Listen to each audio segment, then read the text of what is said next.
Kasi hindi ka na nagparamdam. Namimiss ka tuloy namin. Hindi, video lang yung boy. Siyempre yun.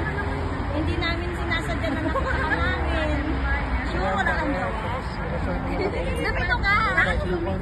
Kaya nga, ba't ang... Dapat talaga namin oo, self-love muna tayo. Rich, dito ka na saan ba? Hindi kita makita. Dito ka sa kabila. Dito lang ako.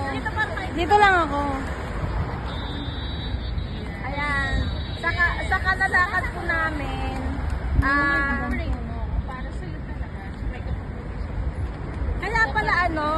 kaya pala hinatak tayo sa Jollibee kasi makikita Oo, tama ako, di ba Jollibee tayo? Oo, kayo na pa nagsasabi Jollibee.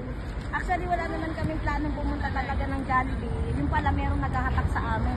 Kaya pala. Alam mo ba, ang layo pa na inikutan namin parking lot. Oo. Kasi yung isa dyan, nagyaya, ang galing-galing. Pumasok pa kami ng ilang restaurant yung pinasukan namin. Pero lumalabas na kami yung pala sa Jollibee lang kami dyan dadali. Ice cream lang hanap. Diyos mio. Eh kaso wala yung cone na dinidilaan eh. Yun nga, yung cone na dinidilaan talagang hanap namin. Oo. Ilan na natin sa training kung meron. Wah? Halika, sama ka. Sama ka? Sama ka. Wala naman pasok eh. Pagod na yan. Pagod na yan. Pagod na yan. Yan na, marami pa naman. Kailan day off mo? Nakita namin si Sahara. Uy, subo. Parparas kayong day off po. Monday. Oh, day off natin yung Monday, no? Pares kami. Eh, ikaw, Saturday. May ano ka pala?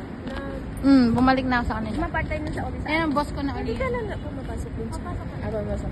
Ayan, napasok pa rin siya doon. Bumalik siya. Bukas pa din sila. Kala ko ano sila. Yan, dito po kami naglalakad sa Virgin Mount Exit 4. Exit 3. Ay, Exit 3 ba to? Sorry. Exit 3 nga pala to. Nandito kami sa Virgin Mount. Ito na dito babae na to na hindi na nagparamdam sa amin. Simula nung umalis. Nag-store away. iPhone yan eh. Nag-store away po siya. Hindi po kasi namin siya binigyan ng ice cream. Kaya nga. Nagtampo siya. Naghahanap kami ng pata. Naghahanap kami ng hindi namin nakita na mahanap. Kaso hanggang ngayon, hindi pa rin namin nahanap yung aming hinahanap na hindi namin alam kung ano. Baka kayo alam nyo. Share nyo naman. Puro naman.